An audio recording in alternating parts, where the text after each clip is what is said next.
2 நாட்கள் சென்ற பிறகு குமார் மறுபடியும் சற்று பரபரத்து கொண்டு விஜயை அழைத்தான். மச்சி, உன்னை உடனே பார்க்கணும், எங்க இருக்க என்றான். அதற்கு விஜய், என்னடா உனக்கு இதே வேலையா போச்சு, எப்ப பார்த்தாலும் வயிற்றுல நெருப்ப கட்டின மாதிரியே வர, என்ன விஷயங்கிறத ஃபோன்லயே சொல்ல என்றான். நீ இப்ப ஃப்ரீயா இருந்தா கொஞ்சம் கீழே வா, நாம இந்த விஷயத்த கிளப்புக்கு போய் பேசுவோம் என்றான். அதன்படியே விஜய் கீழே வந்து நின்றதும் அவர்கள் இருவரும் கிளப்புக்கு சென்றனர். கிளப்புக்கு சென்ற பின் கார்த்தி விஜயிடம், மச்சி, ஒரு விஷயம் நடந்துருச்சு, அது என்னன்னு உன்னால கணிக்க முடியுதா என கேட்டான். அதற்கு விஜய், என்னடா பொடி வைக்கிற, நேரடியா விஷயத்தை சொல்லு என்றான். அதற்கு கார்த்தி, இல்ல கொஞ்சம் கெஸ் பண்ணு, உன்னால முடியும் என்றான். அதற்கு விஜய், என்னடா உன் வேலை புடுங்கிக்கிச்சா என்று சொன்னதும், டே எப்படிடா என்று கார்த்தி வாய் பிளந்தான். நீ சொல்லி 10 நாள் கூட ஆகல, அதுக்குள்ள என் வேலை காலி. அதோட இதுல கொடுமை என்னன்னா, என்னை வேலையை விட்டு தூக்குனது மட்டும் இல்லாம நான் மற்ற இடத்துல வேலைக்கு முயற்சி செய்ய முடியாதபடிக்கு என்னை டெர்மினேட் பண்ணிட்டாங்கடா. அதை நினைச்சாதான் வயிற்றுல புளிய கரைக்குது. கல்யாணம் வேற பேசிக்கிட்டு இருக்காங்க, இப்ப என்ன பண்றதுன்னே தெரியலடா என்றான். இதை கேட்ட விஜய் அவனிடம், என்னமோ என் பர்ஃபார்மன்ஸ் அப்படி, எனக்கு ப்ரமோஷன் கிடைக்கும் எல்லாம் சொன்ன, என்னை எல்லாம் வேலையை விட்டு தூக்கவே முடியாதுன்னு சபதம் எல்லாம் விட்ட, என்னாச்சு புஸ்வானமா என்று கலாய்த்தான். அதற்கு கார்த்தி, டே ஏன்டா என்னை வெறுப்பேத்துற, நானே நொந்து போயிருக்கேன், இப்ப என்னடா பண்றது, அடுத்த வேலைக்கு கூட முயற்சி பண்ண முடியாதே, அவங்க என் பேரை எடுத்து ரெக்கார்ட்ஸ் போட்டு பார்த்தாங்கன்னா அதுல என்னோட கம்ப்ளீட் ஹிஸ்டரி காமிக்கும் என்றான். டே நீ தான் பலருக்கு ஆலோசனை சொல்லுவியே, எனக்கு ஏதாவது ஒரு ஐடியா கொடுறா என கெஞ்சினான். சரி பொறு, கொஞ்சம் யோசிக்கிறேன் என சொன்ன விஜய் கார்த்தியிடம், எதனால உன்னை வேலையை விட்டு தூக்குனதா காரணம் சொன்னாங்களா என்று கேட்டதற்கு, என்னோட பர்ஃபார்மன்ஸ் மேலிடத்துக்கு திருப்திகரமா இல்லையா, அதனால தான் முன்னறிவிப்பு இல்லாம என்னை தூக்க சொல்லிட்டாங்களாம், எல்லாம் அந்த சூப்பர்வைசர் தான் காரணம், அவனுக்கும் எனக்கும் முதல்ல இருந்தே முட்டிக்கிட்டே இருந்துச்சு, அதான் அவன் வத்தியை கொளுத்தி போட்டுட்டான். விஜய் அவனிடம், சரி நடந்தது நடந்து போச்சு, இனி அதை பத்தி பேசி பிரயோஜனம் இல்லை, இனி கொஞ்சம் நடக்க வேண்டியதை பத்தி யோசிப்போம் என்றான். இனிமே நீயே போயெல்லாம் உன் கம்பெனியில பேசினா மதிக்க மாட்டானுங்க, நம்ம நண்பன் பார்த்தா இப்போ வீட்டில் இருப்பானா என கேட்டான். அதற்கு கார்த்தி, இப்போ கோர்ட் முடிச்சுட்டு எப்படியும் அவன் வீட்டுக்கு வர நேரம்தான், அப்போ கிளம்பு, எனக்கு ஒரு ஐடியா இருக்கு, எதுக்கும் அவன்கிட்ட பேசிட்டு அந்த முடிவை செயல்படுத்த வேண்டியதுதான் என்றபடி இருவரும் நண்பன் அட்வொகேட் பார்த்தாவை பார்க்க சென்றனர். பார்த்தா என்கிற பார்த்த சாரதி இவர்களை கண்டதும், என்னடா 2 பேரும் சேர்ந்து வந்திருக்கீங்க, என்ன விஷயம் என்றான். ஒன்றும் இல்லை பார்த்தா, நம்ம கார்த்தியை திடீர்னு ஒரு அறிவிப்பும் கொடுக்காம வேலையை விட்டு தூக்கி இருக்கானுங்க, அதான் நீ ஒரு நோட்டீஸ் ரெடி பண்ணி அவங்க கம்பெனிக்கு அனுப்புனா நம்ம வழிக்கு வந்துடுவானுங்க என்றான் விஜய். அந்த நோட்டீஸ்ல குறிப்பா 2 மாசம் சம்பளம் தரணும், அப்புறம் டெர்மினேஷன் ஆர்டரை கேன்சல் பண்ணி அதை ரெசிக்னேஷனா மாத்தணும்னு போடு பார்த்தா என்றான். இதை கேட்ட பார்த்தா, எனக்கு நோட்டீஸ் ரெடி பண்றது ஒன்றும் பெரிய விஷயம் இல்லை விஜய், ஆனா அது எவ்வளவு பெரிய நிறுவனம், அவங்க வழிக்கு வருவாங்கன்னு நினைக்கிற என்று கேட்டான். நிச்சயமா பார்த்தா, என் உள்ளுணர்வு சொல்லுது, இந்த நோட்டீஸ் அவங்க கையில கிடைச்ச உடனே கார்த்தியை அவங்க நேரா வர சொல்லி லெட்டரும் தரலாம். ஓகே விஜய், நீ சொல்றேன்னா அது கரெக்டா தான் இருக்கும், நான் ரெடி பண்ணி ரிஜிஸ்டர் போஸ்ட்ல அனுப்பிடுறேன், பாப்போம் அவங்க நிறுவனம் என்ன பதில் தராங்க என்றான். விஜய் கூறியது போலவே நோட்டீஸ் அந்நிறுவனத்தின் கையில் கிடைத்ததும் அவர்கள் கார்த்தியை நேராக வருமாறு அழைத்தனர். ஆனால் அந்நிறுவனம் கார்த்தி இப்படி நோட்டீஸ் அனுப்புவான் என்று சற்றும் எதிர்பார்க்கவில்லை.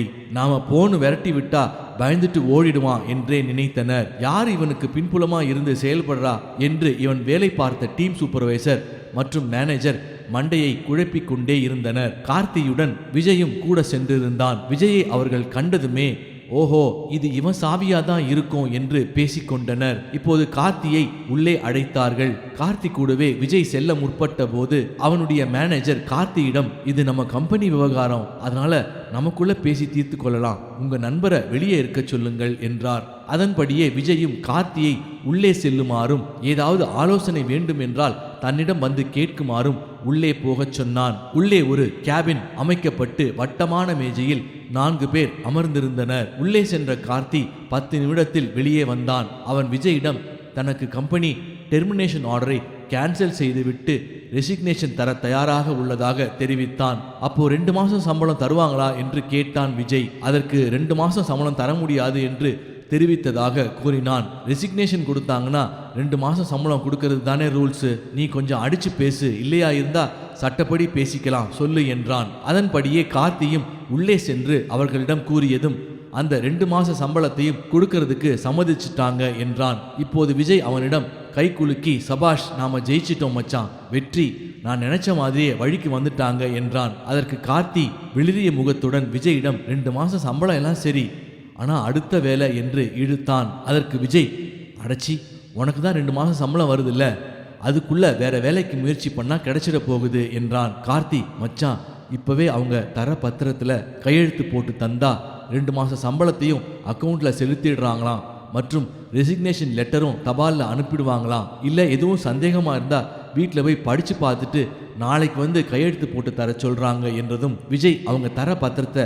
காட்டு, நான் இங்கே படித்து பார்த்துடுறேன், அதில் எதுவும் வில்லங்க இல்லைன்னா இங்கேயே கையெழுத்து போட்டு கொடுத்துடு, வந்ததுக்கு ஒரே வேலையாக முடிஞ்சிடும் என்றதும் அவர்கள் கொடுத்த பத்திரத்தை விஜயிடம் காண்பித்ததும் 5 நிமிடத்திற்குள் அதன் முழு சாராம்சத்தையும் புரிந்து கொண்டு, டே கார்த்தி, நீ கையெழுத்து போட்டுடலாம் என்றான். கார்த்தி கையெழுத்து போட்டு கொடுத்ததும் அவனுடைய அலுவலகத்தை விட்டு வெளியே வந்தனர். வெளியே வந்த கார்த்தி விஜயிடம், என்னடா ஏதோ டக்கு புக்குன்னு இதை பண்ணு அதை பண்ணுன்னு சொன்ன, நான் கூட ரொம்ப பயந்தேன், ஆனால் எப்படியோ 2 மாச சம்பளமும் கிடைச்சிருச்சு, ஒழுங்கா ரெசிக்னேஷன் லெட்டரும் கொடுத்துட்டாங்க, எப்படா இதெல்லாம் என்றான். அதற்கு விஜய், வாழ்க்கையில் எப்பவுமே தீர்க்கமான முடிவுகளை விரைவாக எடுக்கணும், இப்படி பண்ணலாமா அப்படி பண்ணலாமான்னு குழம்பிக்கிட்டே இருந்தா எந்த ஒரு முடிவையும் கடைசியில் எடுக்க முடியாமல் போயிடும். அதனால எப்போதுமே விரைவாக தீர்மானங்களை எடுக்க பழகிக்கோ, அது நல்லதோ கெட்டதோ அவற்றை சந்திக்க பழகிக்கோ என்றான். 2 மாத சம்பளம் வேலை செய்யாமலே கிடைக்கப் போகிறது என்ற உற்சாக மிகுதியில் இருந்த கார்த்தி விஜயிடம், டே மச்சான்,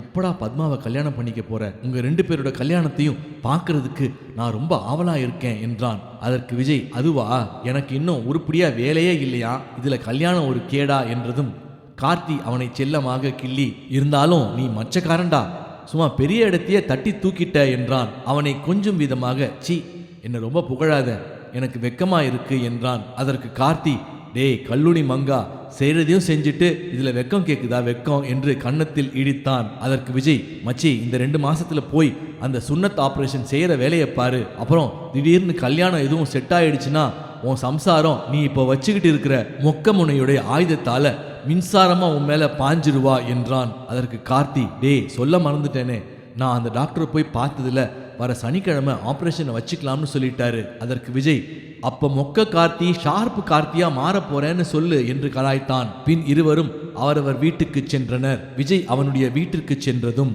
அவனுடைய அம்மா அவனிடம், டே, அவனுங்களால கீழே இடம் தர முடியாதான், ஏன்னா சரக்கெல்லாம் கீழே இருந்து எடுத்துட்டு போறதுதான் வசதியா இருக்குமா, அதனால உன்னை மேல காலியா இருக்க இடத்துல ஸ்டுடியோ ஆரம்பிச்சுக்க சொல்லிட்டானுங்க என்றாள். அதற்கு விஜய், இதை முன்கூட்டியே சொல்லி இருந்தா முன்னமே வேலையை தொடங்கி இருக்கலாம், என் நேரத்தை கெடுக்கிறதே இவனுங்களுக்கு வேலையா போச்சு என்றான். அப்போது மேஜையில் இருந்த தினப்பத்திரிகையில் பத்மா பற்றிய செய்தி வந்திருந்ததை அவனுடைய கண்கள் அவனுக்கு புலப்படுத்த துவங்கின. அதை எடுத்து படித்தவனுக்கு மிகுந்த பேரதிர்ச்சியாக அச்செய்தி இருந்தது. மறுபடியும் பத்மாவும் அவளை அறிமுகப்படுத்திய இயக்குனர் ரா மீண்டும் ஒரு திரைப்படத்தில் இணைந்து நடிக்கப் போவதாக அப்பத்திரிகையில் செய்தி வெளியாகி இருந்தது. இந்த செய்தியை கண்டதும் விஜய் மிகுந்த கோபமடைந்தான். அவனுடைய மனதிற்குள், நாம தான் இவன் கூட நடிக்கவே கூடாதுன்னு சொன்னோமே, அதை மீறி இவன் நடிக்கிறானா, கழுத, இவளுக்கு எவ்வளோ திமிர் இருக்கணும் என்று மனதிற்குள் கருவிக்கொண்டான். இது மட்டும் உண்மையா இருந்தது, சத்தியமா இவளை கை கழுவிட வேண்டியதுதான் என்று மனதிற்குள் முடிவு செய்து கொண்டான். அன்று இரவு பத்மா அவனை கைபேசியில் அழைத்தாள். அவள் மீது மிகுந்த கோபமாக இருந்தவன் நீண்ட அழைப்பிற்கு பின்னரே அவளுடைய அலைபேசியை எடுத்தான். இவன் எடுத்ததும் பத்மா விஜயிடம், என்ன இது, முன்ன இருந்த மாதிரி வீரியமும் ஈர்ப்பும் என் மேல குறைஞ்சிடுச்சோ, அதான் ஐயா நல்லா அனுபவிச்சிட்டீங்கல்ல, அதனால தானோ என்று கோபமாக கூறினாள். விஜய் ஹலோ என்று சொல்லிய பின் பத்மா பேசுவதையெல்லாம் கேட்டு அமைதியாகவே இருந்தான். அவன் அமைதியாக இருந்ததும் மேலும் எரிச்சலான பத்மா, வாயை திறந்து பேசு, நான் ஒரு ஸ்டார் சார், அதை மனசுல வச்சுக்கோங்க என்றாள். அவளே தொடர்ந்து, ஓஹோ, உன்கிட்ட ஈஸியா மசிஞ்சிட்டேன், அதான் உனக்கு நான் சீப் ஆயிட்டேன், உன்னை என் பின்னாடி அலைய விட்டுருக்கணும் என்று பல்லை நரநரவென்று கடித்தாள். அப்போ தெரிஞ்சிருக்கும் இந்த பத்மாவோட அருமை என்றாள். இது அத்தனையும் கேட்ட விஜய், என்ன நீ பேசி முடிச்சிட்டியா, இல்ல மிச்ச சொச்சம் பாக்கி ஏதாவது இருக்கா என்று கேட்டான். இப்போது இவனின் பதிலை கேட்டு பத்மா அமைதியாக இருந்தாள். ஏண்டி, நான் தான் உன்னை அந்த இயக்குனர் ரா படத்துல நடிக்கவே கூடாதுன்னு சொன்னேனே, அதை மீறியும் நடிக்க போறியே என்று கேட்டான். அதற்கு பத்மா, அவ கேட்டா நான் முடியாதுன்னு சொல்லிட்டேன் என்றாள். அவ கேட்டது என்னவோ உண்மைதான், ஆனா அந்த தேதியில வேற படத்துக்கு டேட் கொடுத்துருக்கேன்னு சொல்லி தவிர்த்துட்டேன் என்றதும் விஜய், இல்ல நீ என்கிட்ட பொய் சொல்ற, அப்புறம் எப்படி நீ அவன் கூட நடிக்க போறதா பத்திரிகையில செய்தி வருது என்று கேட்டான். ஐயோ, பத்திரிகையில அவளோட வியாபாரத்துக்காக என்னென்னவோ எழுதுவா, அதெல்லாம் நீ நம்பிட்டு இருப்பியா? உடையவ நானே உன்கிட்ட நேரடியா சொல்றேனே, அதை நம்ப மாட்டேங்கிற என்றாள். பத்மா, நீ இப்படியே ஏதாவது சொல்லி என்ன உன் வழிக்கு கொண்டு வரதுலே குறியாயிரு. இங்க பாரு, அந்த படத்துல நடிக்க சம்மதிச்சுட்டு இவனை தாஜா பண்ணி நம்ம வழிக்கு கொண்டு வந்துடலான்னு நினைச்ச, நான் சத்தியமா உன் வழிக்கு வரவே மாட்டேன், இப்பவே சொல்லிட்டேன், தெரிஞ்சுக்கோ என்றான் விஜய். உடனே அவனை பத்மா, என் செல்லம், என் புஜ்ஜி என்று கொஞ்சத் தொடங்கினாள். அதற்கு விஜய், டீ நிப்பாட்டு, ஏதோ பாறை ஐச என் மேல வைக்கிறதா நினைக்கிறேன் என்றான். பத்மா, ஐயோ, என் விஜய் குட்டிக்கு கோபம் எப்படி பொத்துண்டு வருது பாரு. பிறகு அவனிடம், எப்போ குட்டி நாம 2 பேரும் ராமேஸ்வரத்துக்கும் சனீஸ்வரன் கோயிலுக்கும் போய் அந்த ஜோசியர் சொன்ன பரிகாரத்தை செய்யறது, அதை நம்ம கல்யாணத்துக்கு முன்னாடி செய்ய வேண்டாமோ என்றாள். அதற்கு விஜய், செய்யணும் என்று இழுத்தான். உடனே பத்மா அவனிடம், என்ன இழுவையா இழுக்கிற, போறோம், நான் முடிவு பண்ணிட்டேன், அவ்வளோதான் என்றாள். விஜய், இல்ல பத்து செல்லம், போகலாம், கொஞ்சம் டைம் கொடு, சொல்றேனே என்றான். பத்மா, அதெல்லாம் டைம் கொடுக்க முடியாது, சாருக்கு வர்றதுக்கு என்ன டைம் இல்லையோ, எப்படா கூப்பிடுவான்னு முந்திண்டு வருவியா, அதை விட்டுட்டு நேரவா, உன்னை இடின்னு இடிக்கிறேன், அப்பதான் என் வழிக்கு வருவ என்றாள். அதற்கு விஜய், சொல்ல மறந்துட்டேனே, என் நண்பன் கார்த்தி போன வாரம் என்னடான்னா ஆயுதம் வீங்கி போய் பயப்புள்ள துடியா துடிச்சு போய் வந்தான். என்னடான்னு பார்த்தா சார் ஏதோ ஒரு பொண்ணு கிட்ட முயற்சி பண்ணியிருக்காரு. அவரோட மொக்கையா இருந்ததால பயங்கர வீக்கம் ஆயிடுச்சு. அப்புறம் டாக்டர் கிட்ட கூட்டிட்டு போனதுல கல்யாணத்துக்கு முன்னாடியே மூடிய கதவை திறந்து விடணும், இல்லைன்னா முதலுக்கே மோசமாயிடும் சொல்லிட்டாரு. அதான் இந்த வாரம் அதுக்கு ஆப்ரேஷன் பண்ண போறான். அதற்கு பத்மா, நீ தான் அதுல மன்னனாச்சே, சார் கையில கலப்பைய பிடிச்சாச்சுன்னா ஏறு உழுது முடிச்சுட்டு தான் அடுத்த வேலையே பார்ப்பாரு. வெக்கத்தை விட்டு சொல்றேன், ருசி கண்ட பூனை மாதிரி நைட்டெல்லாம் என் மனசு உன்னே நினைச்சு ஏங்குது. சில டைம் கட்டுப்படுத்தவே முடியாத அளவுக்கு உணர்ச்சி பொங்குது. இங்க நான் இப்படி பச்சையா உன் மேல அசடு வழியிறேன், ஆனா அந்த பக்கத்துல இருந்து ஒன்னும் பேச்சு மூச்சையே காணுமே. அந்த மாதிரி உணர்ச்சி வசப்பட மாட்டியா, இல்ல அதை வெளிக்காட்டிக்காம நடிக்கிறியா? அதற்கு விஜய், ஆம்பளை திருப்தியா முழு போடு போட்டான்னா அதை நினைச்சே ஆசுவாசம் ஆயிடுவான். ஆனா பொம்பளைக்கு அப்பதான் சுகத்தை மேலும் மேலும் அனுபவிக்கணும்னு மனசு கடந்து ஏங்குமா. அப்படிதான் நீ ஆயிட்ட போல. இதன் தொடர்ச்சி அடுத்த பதிவில். இந்த பதிவை கேட்கும் வாசகர்கள் நீங்கள் கேட்பதோடு மட்டும் அல்லாமல் இதனை உங்கள் நண்பர்களுக்கும் அறிந்தவர்கள் வட்டத்திற்கும் பகிருமாறு தாழ்மையுடன் கேட்டுக்கொள்கிறேன். இந்த வீடியோ பிடிச்சிருந்தா லைக் பண்ணுங்க, ஷேர் பண்ணுங்க, கமெண்ட் பண்ணுங்க. அதே போல சப்ஸ்கிரைப் பண்ணாதவங்க சப்ஸ்கிரைப் பண்ணிக்கோங்க. அப்பதான் தொடர்ச்சியா நம்ம போடக்கூடிய எல்லா வீடியோஸும் வரும். அடுத்த பதிவில் சந்திப்போம்.